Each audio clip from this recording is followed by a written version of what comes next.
কিন্তু আজকে বিধানসভার রুলস বুক, রুলস এবং প্রসিডিউর এগুলি সবগুলাকে জলাঞ্জলি দিয়ে যা করা হলো,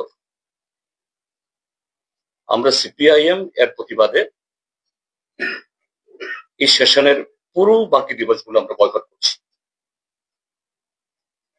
তিনি একটার পক্ষে মানে একটা দলের পক্ষ হয়ে, শাসক দলের পক্ষ হয়ে আমাদের সমস্ত অধিকার, এটা শুধু বিরোধী দল অধিকার বললে ভুল হবে, ত্রিপুরাজ্যের জনগণের কণ্ঠস্বরকে স্তব্ধ করে দেওয়ার যে লাগাতার নগ্ন প্রয়াস এটা হয়ে চলছে। আজকে 26শে মার্চ 2025 ইংরাজি সম্ভবত ত্রিপুরাজ্যের বিধানসভার ইতিহাসে এটা কলঙ্কময় দিন, এটা দিন দুপুরে অমাবস্যা নামার মতো একটা ঘটনা ঘটেছে। আপনারা সাক্ষী আছেন, গত 24 তারিখ সোমবার আমাদের ভারতীয় গণতন্ত্রের তার ঐতিহ্য পরম্পরা অনুসারে প্রধান যে বিরোধী দল তার নেতা, তিনি লিডার অপোজিশন হিসাবে রিকগনাইজড বা রিকগনাইজড না, সরকার যে বাজেট উত্থাপন করে তার উপর আলোচনা শুরু করে। এবং এই বিধানসভাতে দেখেছেন যারা পুরনো, যারা আজকে যারা রিজার্ভ বেঞ্চে আছেন, তারা তখন বিরোধী দলে, যদি অন্য দলের হয়ে কখনো তাদের সংখ্যা 8 জন, 9 জন, 10 জন, এই কথা অনুযায়ী তখন যারা বিরোধী দল নেতা ছিলেন তারা এই আলোচনা শুরু করেন। এবং আমি দীর্ঘদিনের সদস্য ছিলাম, এখানে কখনোই সোয়া ঘন্টা 1.5 ঘন্টার নিচে তখনকার বিরোধী দল নেতারা তাতে আলোচনা থামাতেন না, কখনো কখনো এর চেয়ে তো বেশি। তো সেদিন যখন 24 তারিখে লিডার অপোজিশন হিসাবে আমি আমার বক্তব্য শুরু করব, সাধারণত স্পিকার তার আগেই বলে থাকেন উভয় পক্ষকেই এত করে বলুন, কিন্তু পরিষদীয় দলনেতা তিনি সময় বাতলে দিচ্ছেন, লিডার অপোজিশনকে 35 মিনিটের মধ্যে শেষ করতে হবে। এবং এটাই অধ্যক্ষ আবার বলছেন হ্যাঁ। আমি বললাম ঠিক আছে, আমি শুরু করি।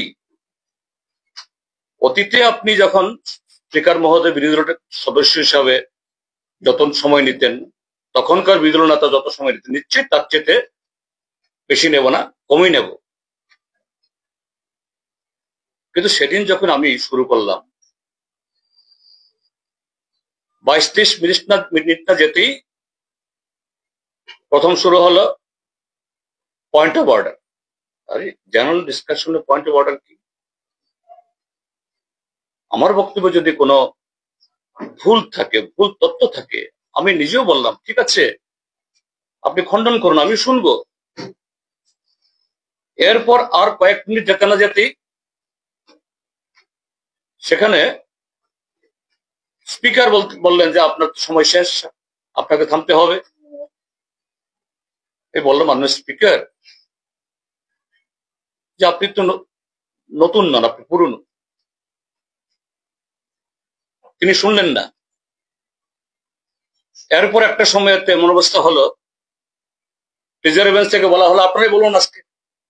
আমি বললাম যে না, আমি আপনারা বলুন মানে আমি যতদূর বলা তাই বলবো, তার চেয়ে বেশি সময় নেব না।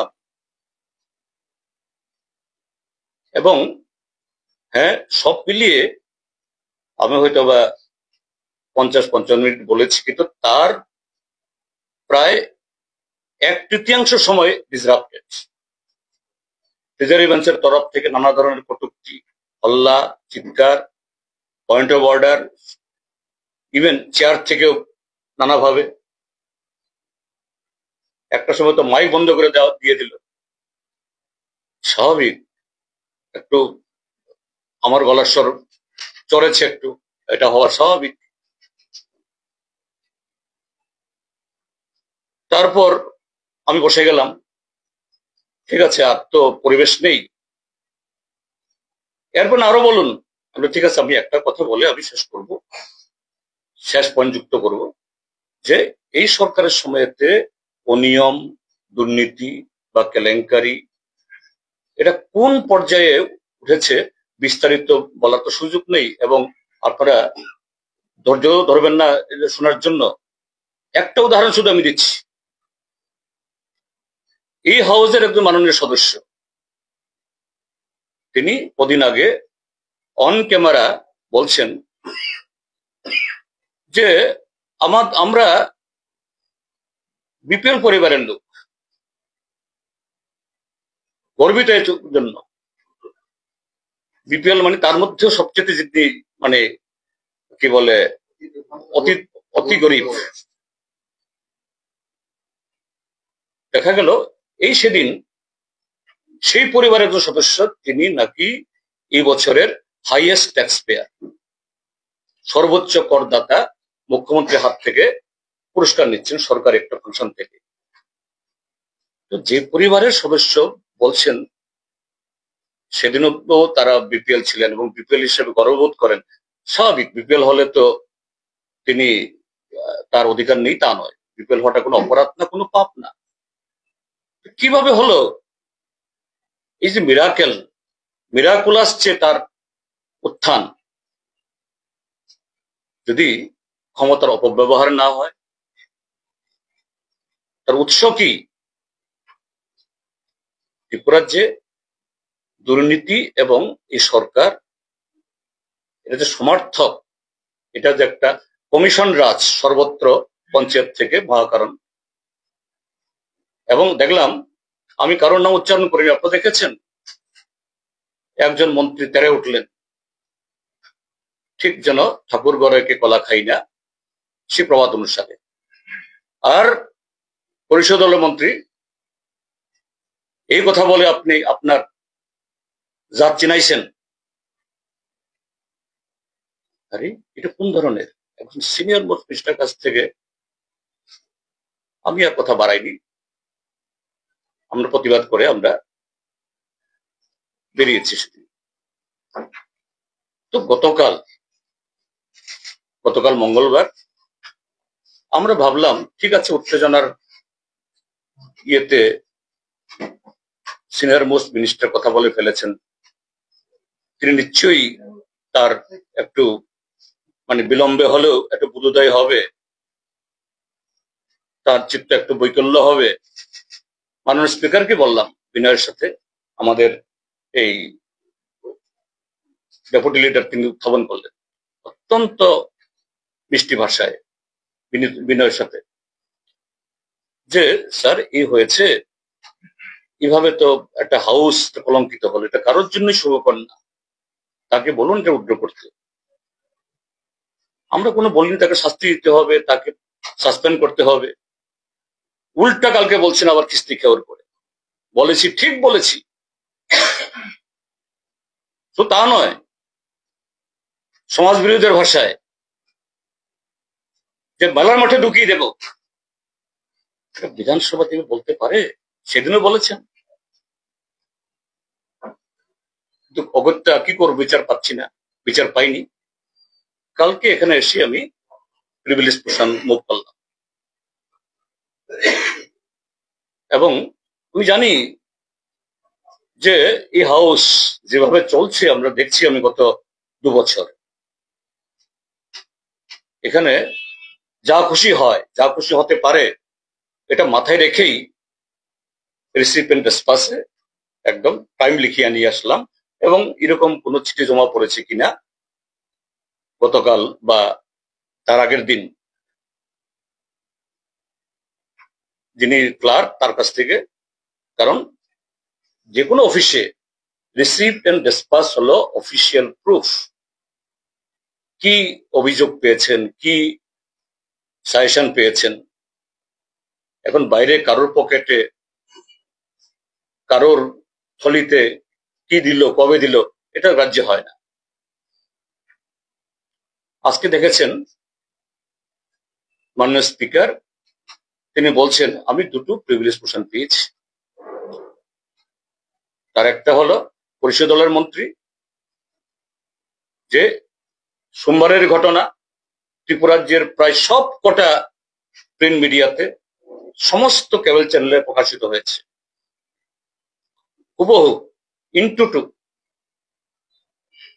এবং যার যার মতো করে যার যার পত্রিকা দিয়েছেন এরকম অবব্যাচরণের।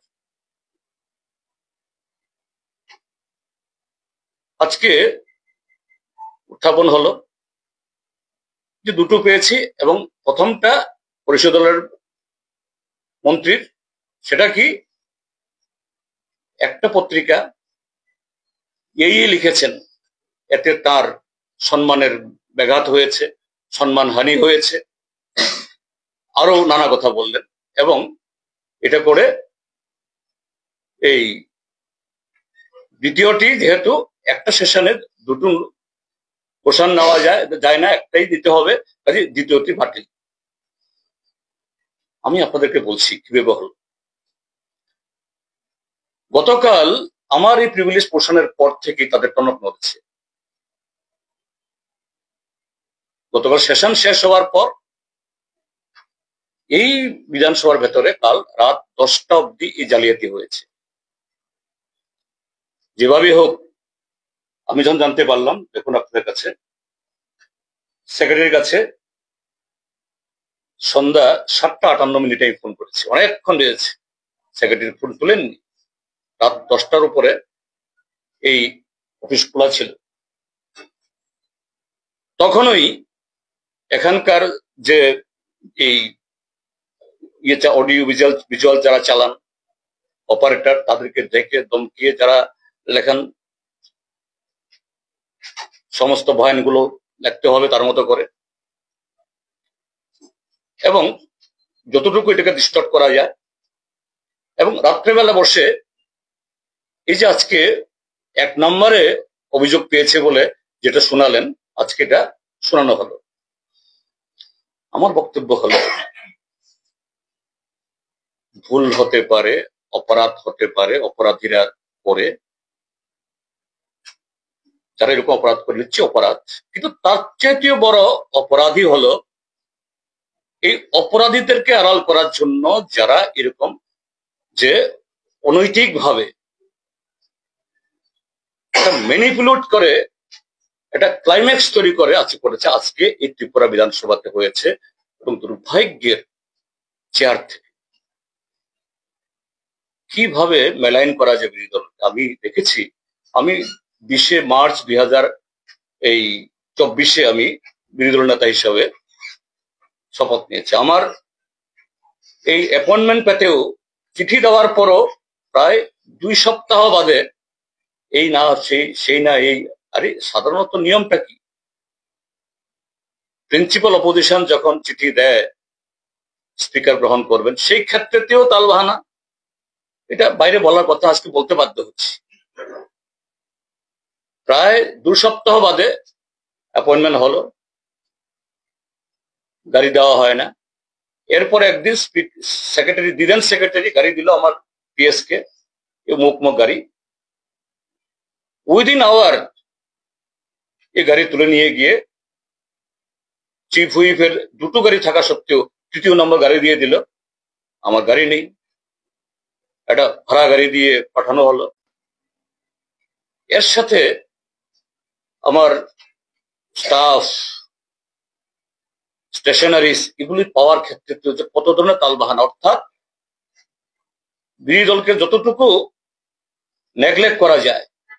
আপনারা দেখছেন এই মাননীয় স্পিকার এবং এই পরিষদ দল নেতারা যখন বিরোধী দলে ছিলেন, তারা তো অপোজিশন বসতেন, তখন এটা ব্লকটাই অপোজিশন।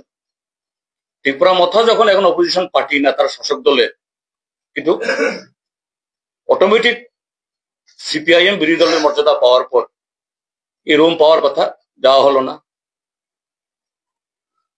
স্পিকার মহোদয়কে আমি নিজে কথা বললাম, তিনি শুনলেন কিন্তু করলেন না কিছু। এবং গত 3-4টা সেশন পদে পদে পদে কিভাবে আমাদের কাটিল করা যায়। আর যা করলো এই প্রিভিলেজ পোর্শনকে নিয়ে,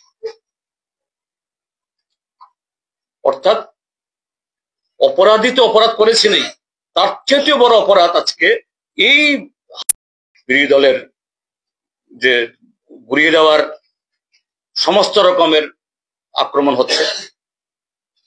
এখন এটা বিধানসভার মধ্যেও এসে এইভাবে গণতন্ত্রের একটা কালো অধ্যায় দিন দুপুরে একটা অমাবস্যা নেমে এসছে, এবং দুর্ভাগ্যের এতে নেতৃত্ব দিচ্ছেন আমাদের মাননীয় অধ্যক্ষ, যিনি নিরপেক্ষ ভূমিকা পালন করবেন। সেদিনও গিয়ে এই মুখ্যমন্ত্রী অফিসিয়াল রেসিডেন্সি গিয়ে মিটিং করছেন, এবং পত্রিকাতে আপনারাই হেডলাইন করেছেন অনেকে, যে এই অধিবেশনে বিরোধীদেরকে কিভাবে জব্দ করা যায় তার স্ট্র্যাটেজি। 19 দিন সবাই গেছেন, আমি চা খেতে গেছি। আরে চা খেতে গেলে যদি এরকম কোন নিউজ পেপার খবর করেছে, আপনার সেক্রেটারি থেকে প্রতিবাদ হবে, শাসক দলের তরফ থেকে প্রতিবাদ হবে, মুখ্যমন্ত্রীর যে অফিসিয়াল ফেসবুক হ্যান্ডেল সেখানেও পোস্ট দিয়েছেন আজকে মিটিং হয়েছে, এবং সে মিটিং এ কে উপস্থিত? স্পিকার, ত্রিপুরা মথার সুপ্রিমো বিজয়গ্রত আছেনই, যা সাধারণত হয় না। যাই হোক, আমরা এগুলো ইগনোর করছি, কিন্তু আজকে বিধানসভার rules book, rules and procedure, এগুলি সবগুলাকে জলাঞ্জলি দিয়ে যা করা হলো, আমরা সিপিআইএম এর প্রতিবাদে এই সেশনের পুরো বাকি দিবসগুলো আমরা বয়কট করছি। কারণ এই স্পিকারের তার বিহেভিয়ার যদি পরিবর্তন না হয়, এখানে জনগণের কথা তোলা যাবে না, কৃষকের তোলা যাবে না, শ্রমিকের তোলা যাবে না, বেকার যুবকদের তোলা যাবে না, সাংবাদিকরা আক্রান্ত, যারা বহু পয়সা খরচ করে সংবাদপত্র চালান, যারা তাদের সাথে নানাভাবে এই কি বলে বঞ্চিত করা হচ্ছে, এ কথা তোলা যাবে না। তো এখানে এইভাবে সময় নষ্ট করে তাদের এই সমস্ত অগণতান্ত্রিক বেলাল্লাপনা দেখে আমাদের মূল্যবান সময় নষ্ট করা অনুচিত। আমরা এই বিষয়টি যে রাজনৈতিকভাবে আমাদের উপর, অর্থাৎ গণতন্ত্রের উপর, আমাদের উপর মানে তো সিপিএম না, গণতন্ত্রের উপর একটা সংবাদপত্রকে দুর্বল করার জন্য আজকে যে এই ঘোষণা অ্যাকসেপ্ট করালেন অন্যায় ভাবে, সম্পূর্ণ ইলেগাল, যে রিসিপ্ট এন্ড ডিসপাস খুললে পাওয়া যাবে। এবং সবাই গেছেন কি, আমার কাছে পরিষদ দলের এই মন্ত্রীর পিএ আমার পিএর হাতে দিয়ে গেছেন, পরিষদ দলের মন্ত্রীর পিএ কি। তো এই জন্য যে আপনাদের কাছে আপনারা সাক্ষী, আমার সুবিধা হলো অনেক ঘটনার, সব ঘটনার সাক্ষী, যে এইভাবে যদি গণতন্ত্র ধ্বংস হয়ে যায়, ধূলিসাৎ হয়ে যায়, ত্রিপুরার যে আজকে এদের হাতে নিরাপদ থাকবে না। 12টা 10 কোথায়? যে কোনো নোটিশ তো পড়বে কোনো অফিসে, তার রিসিপেন্ট ডিসপাসে। এটা যদি বলা হয় যে না, আমার অফিস থেকেও ওই কেরানির কাছে দিয়ে এসছি আমরা 11টার সময়, গ্রহণ করবে এগুলো? এবং স্পিকারের কথা বললেন না, আমার হাতে দিয়েছেন, স্পিকার এও বলেছেন আমার পিএস এর হাতে, তার পিএস এর হাতে দিয়েছেন, কিভাবে তিনি বুঝলেন? এটা তো তিনি অসত্য কথাও বলতে পারেন। প্রমাণ করবে তো ডকুমেন্ট, প্রমাণ হবে ডকুমেন্টে, প্রমাণ হবে তার সিরিয়ালে। কি ধরনের জালিয়াতি? মিথ্যা শব্দ তো বিধানসভাতে, যদিও এটা হাউসের ভেতরে না, কিন্তু ইয়ের ভিতরে, হ্যাঁ, তিনি সত্য কথা বললেন, এইভাবে নিজের অস্তিত্বকেই তিনি অস্বীকার করলেন। আজকে নিজেই তিনি এই বিধানসভার গরিমা, স্পিকার হয়ে যার রক্ষা করার কথা, তিনি এটাকে দুর্বল করে দিলেন। আপনার যে কাগজ আমি যাই হোক, আমার কাছে খেয়াল একটা করিমি ঠিকই আছে, এটা তো একটা করিমিটা আমি লিখিনি, এটা তো লিখেছে হলো, হ্যাঁ রাইট রাইট, ওটাই হবে। এটা তো তাহলে স্পিকার এটাও সত্য বলেছেন, এটা প্রমাণ। স্পিকার বলেছে 1:55, আমি এটাই বলছি, 1:20 হবে, ঠিকই আছে। আর কালকে রাত 10টা অব্দি এখানে সব চলেছে এবং রাত 10টাতে এই চিঠি লিখে এরপরে এই ষড়যন্ত্রপনা হয়েছে। মানে এটা তো মানে জালিয়াতিরও জালিয়াতি, কত বড় জালিয়াত এ রাজ্য দেখলো, দুর্ভাগ্য।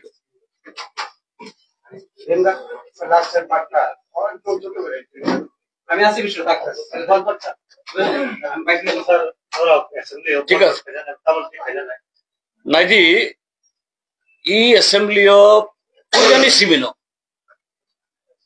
বাহাই খাই जों যারা লুকরবনি কক তিসানাই জন কক তিসারিয়া খাইনানি চিনি খরাংন এই তলা খাইনানি আবো এবং ফাইনালি এই যে 24 মার্চ যে বিধানসভাও রতনলাল নাথ পরিষদ মন্ত্রী জাত